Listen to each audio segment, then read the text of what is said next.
Alors voilà, nous venons de découvrir Mon âme loue l'Éternel, mesdames et messieurs. Et là, nous continuons dans Carrefour. On l'a tout à l'heure annoncé, nous parlons santé aujourd'hui. Et pour vous, nous recevons Monsieur Liévin Mpoutou. Bonjour Monsieur Liévin. Bonjour madame. Alors comment allez-vous Monsieur Liévin? Je vous remercie et vous? Ah mais très bien, surtout puisque vous êtes là. Monsieur Liévin, aujourd'hui nous parlons des méfaits. On voit le Congolais, le jeune Congolais surtout, a pris de l'ampleur. Hein. Il a pris, comment je dirais, il a pris ce goût-là. Il a pris le goût de plus consommer beaucoup de whisky. On appelle ça même le zododo. C'est ça, beaucoup de whisky très fort. On consomme de plus en plus le lotoko. Alors que c'était à l'époque de nos grands-parents. On consomme aussi beaucoup du chanvre, on fume. Et quels sont les méfaits de cela dans notre corps? Tout à l'heure, vous allez y répondre à cette question juste après cet élément de Karim Yondoka.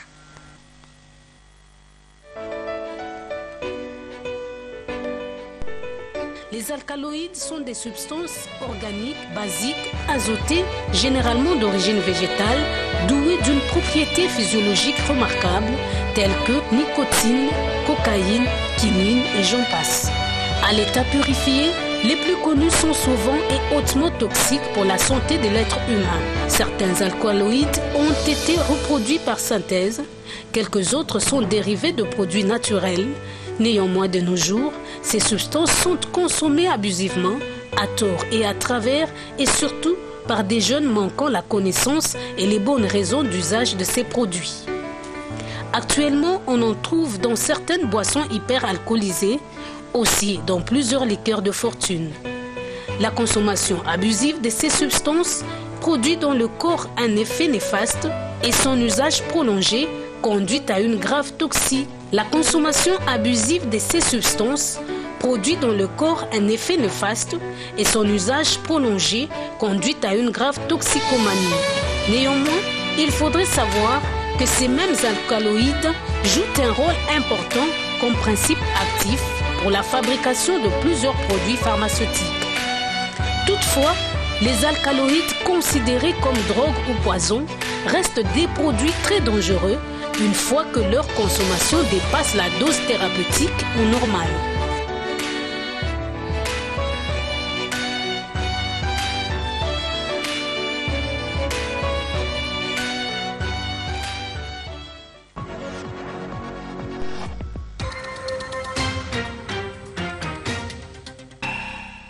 Alors, Monsieur Mpoutou, un commentaire par rapport à l'élément que nous venons de suivre? Oui, si nous pouvons placer un commentaire, comme nous avons bien suivi, les alcaloïdes sont des groupes chimiques qu'on extrait des plantes, donc des plantes médicinales. Et ils ont des propriétés thérapeutiques, on les utilise pour préparer des médicaments. Mais comme on dit en toxicologie, tout est poison, rien n'est poison, tout est question de dose. Donc, tout est poison, rien n'est poison, tout est question de dose. Oui, c'est-à-dire c'est la dose qui fait les poisons. Donc, la quantité qu'on va utiliser dans ces boissons, si c'est abusive, ça dépasse les seuils toxiques, ça va provoquer des dégâts chez les consommateurs. Mais en plus, il y a question d'association, alcool et alcaloïdes. Certaines associations sont dangereuses pour l'organisme. Donc on doit vraiment faire attention quand il faut consommer des boissons alcooliques associées à des drogues comme des alcaloïdes. Mais on voit que ça, c'est normal au fait, dans plusieurs pays, surtout en Russie par exemple, lorsqu'il fait froid, même ici à Kinshasa, il faudrait se réchauffer. Et comme ces produits nous aident au réchauffement du corps, pourquoi ne pas les consommer? L'alcool nous réchauffe, oui, mais l'alcool a beaucoup de méfaits que d'avantages. C'est là où résident les problèmes. Quand nous parlons de un grand bon côté. Un bon côté. Un grand même. Un grand. Non, non, ce n'est pas un grand. Parce que s'il faut décrire les méfaits que l'alcool peut causer dans l'organisme, et nous faisons la balance risque et bénéfice, nous verrons que ça penchera vers les risques. Donc c'est beaucoup plus de risques que d'avantages. Il y a beaucoup plus de risques de ce côté-là. Mais lorsqu'on parle des plantes africaines, c'est comme ça que les gens aiment bien appeler les matiti abokoko. Lorsqu'on nous parle du chanvre, hein, on parle du diamba et tout, c'est de l'herbe.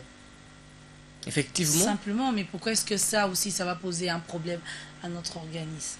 C'est de l'herbe, mais qui contient des principes actifs. Et dans les chanvres indiens, qu'on appelle cannabis, on trouve un principe très toxique, les THC, c'est tétrahydroxycannabinone pour les connaisseurs. C'est un produit qui agit sur le système nerveux central et qui entraîne des hallucinations. Donc il y a des hallucinations auditives. La personne peut, après avoir pris le chanvre, peut commencer à danser sans musique. Parce que lui entend des sons. Et nous voyons aussi d'autres méfaits. Il y a, comme j'ai dit, atteinte du système nerveux central. Mais il y a aussi des sommeils profonds. Il y a des personnalisations. Vous voyez parfois la personne, après avoir fumé, il est dans un état de sommeil béat. Comme si nous regardons, les Congolais aiment trop regarder les Quinois des théâtres. Il y a un groupe qui passe avec un acteur là, qui joue un drogué. Vous les regardez de temps en temps rester comme ça. Ça, c'est l'effet des chanvres. Donc, vous pouvez devenir distrait et négliger même votre accoutrement, votre alimentation, ainsi de suite. Mais Monsieur Poutou, quand même, ça nous aide aussi à nous déstresser. Parce que lorsque plusieurs personnes, avec tout ce que nous voyons dans notre pays, tout ce que nous vivons, pourquoi ne pas prendre un peu de chanvre? Pourquoi ne pas prendre un peu... C'est même le ndunda, c'est le légume. Pourquoi ne pas en consommer? Pourquoi ne pas prendre un peu de whisky? Parce que ça vous déstresse. Bon, je prends le whisky. En fait, pour nos téléspectateurs, ils doivent savoir que nous avons deux types de boissons alcooliques. Il y a des boissons fermentées et des boissons distillées. Les boissons fermentées comme la bière, le vin. C'est-à-dire on prend les céréales, riz, maïs. Pour la bière, on fermente. Donc, les protéines, c'est oui. Que ce soit bon pour la santé. Non. Il y aura décomposition déjà. Parce que ce qu'on cherche en faisant cela, c'est soutirer les glucides qui sont dans ces céréales, les fermenter et fabriquer de l'alcool. Maintenant, quand on fait la fermentation, on a produit de l'alcool. Heureusement, non pas heureusement, pour la bière ou le vin, les degrés alcooliques, c'est-à-dire la teneur en alcool est faible pour la bière, c'est entre 2 et 8 degrés ou 8%. Et le vin, c'est entre 6 et 20%. Mais maintenant, pour les boissons distillées, on va fermenter d'abord. On produit l'alcool et enfin, on les distille. L'alcool là, distillé, dans la boisson finale, nous aurons une teneur très élevée, autour des 45 degrés. C'est ce que nous appelons le whisky et les autres. Là, il y a beaucoup plus d'alcool.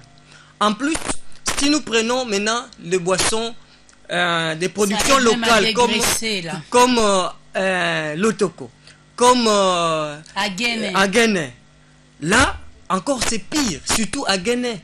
Vous avez 98% d'alcool là-dedans. Or, nous savons que l'alcool est corrosif.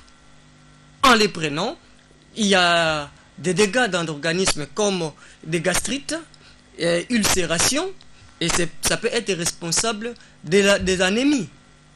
Donc, l'alcool n'est pas bon pour la santé. Les dangers avec l'alcool dans les lotoko, ou si nous prenons l'otoko, les dangers, ce n'est pas seulement l'alcool. La matière première pour fabriquer le lotoko, c'est maïs, manioc. Or, dans les manioc, nous avons un autre principe toxique que nous appelons le cyanure. Et ce cyanure va se retrouver encore dans la boisson finale, le lotoko. Donc, vous êtes exposé à l'éthanol, vous êtes également exposé au cyanure. Or, le cyanure est un poison terrible terriblement mortelle. Donc, qu'il faut éviter. Et entre-temps, pour les femmes, grâce le Haguenay, le whisky aide au régime. Non, ce n'est pas vrai. Dégraissement, Ce n'est pas vrai. Parce qu'avec l'alcool, il y a production de l'énergie à la fin qui n'est pas utilisée pour l'effort musculaire, mais utilisée pour la fabrication des triglycérides qu'on appelle des, entre guillemets, graisses. Alors, celui qui prend de l'alcool, vous regardez, s'il n'y a pas de dépôt de graisse au niveau du foie qui va entraîner des cirrhoses de foie, la personne devient grasse. La personne devient grasse et obèse. Donc, l'alcool ne dégraisse pas. Au contraire, ça entraîne l'obésité. Mais pourquoi est-ce qu'il y a ce vent-là, surtout dans notre pays voilà, nous n'allons pas parler de l'extérieur, hein, nous parlons plus de ce pays. Aujourd'hui, les whisky, on parle de la Guinée, c'est vrai, avec 98%, bon, c'est vraiment beaucoup, mais on voit combien le jeune Congolais est plus attiré aujourd'hui par les whisky. En tout cas, il y a beaucoup de sortes hein, de ces whisky. Aujourd'hui, ça se vend même à 300 francs congolais. Vous pouvez vous en procurer. Pourquoi il y a plus de personnes qui sont attirées par cela? Parce que si c'était mauvais, on allait voir des gens quand même un peu lâchés. C'est le cas avec le lotoko. Le lotoko, on ne va pas dire que c'est vraiment plus consommé ici, peut-être à l'arrière-pays. Peut-être, mais à Guinée aussi, ça prend assez de l'ampleur dans notre pays, même à Kinshasa. Mais le whisky attire plus. Pourquoi? Et si vous regardez, quelle est la population cible des whisky? Vous allez voir, généralement, ce sont des jeunes, désœuvrés. En tout cas, je ne sais pas. C'est vrai que, certes, vous avez certainement eu à voir ces jeunes, mais là, je vois, même dans des boîtes de nuit, même à l'extérieur, des personnes comme vous aiment bien les whisky aujourd'hui. Et puis les jeunes. Donc, vous allez voir, les personnes vulnérables comme les jeunes, là, sont beaucoup plus attirées. Pourquoi? Pourquoi cet engouement vers l'alcool? Parce que l'alcool attaque le système nerveux et donne un peu ce que nous appelons sensation de voler. Donc, de voler avec des ailes. Donc, quand on prend ça, on a une sensation de bien-être. Oui, oui. On a le bien-être. Et au début, on se sent fort. Au début, on se sent plus intelligent que tout le monde. À ce moment-là, les gens cherchent à avoir ça. Et vous voyez, surtout les jeunes désœuvrés qui n'ont pas assez de moyens pour acheter des boissons qui coûtent autour de 1000 francs, peuvent se rabattre vers maintenant des produits qui coûtent moins cher. Qui coûtent moins cher. Mais et ces produits qui coûtent moins cher sont plus dangereux que les produits toxiques. qui coûtent... Ces produits nuisent à la santé. Néanmoins, quels sont les méfaits de ces produits? Bon, si nous prenons d'abord l'alcool. L'alcool, la consommation chronique. Parce que nous laissons la partie aiguë. C'est-à-dire, quand vous prenez en une fois, vous allez de l'état de l'euphorie jusqu'à l'état de sommeil profond, voire même coma. Donc, quelqu'un qui boit l'alcool peut entrer en coma. Donc ça, c'est l'intoxication aiguë. Mais quand on a l'habitude de consommer, dans le cas de l'alcoolisme chronique, il y a beaucoup de méfaits. En commençant d'abord par les atteintes hépatiques. Il y a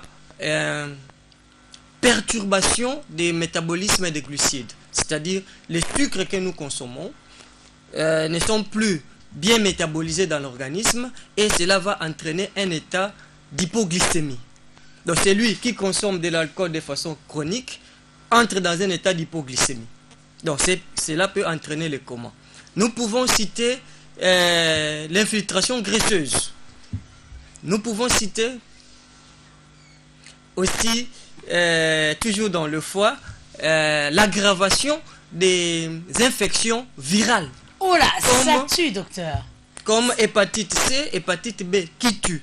Qui tue. Merci beaucoup, Monsieur Mpoutou, d'avoir répondu positivement à cette invitation. Mesdames et messieurs, vous nous avez suivis. Nous vous disons merci avant de nous dire au revoir aujourd'hui. John Maxwell nous dit le développement doit être intentionnel. Il n'est jamais le fruit du hasard. On se retrouve demain avec le même plaisir. Bye bye.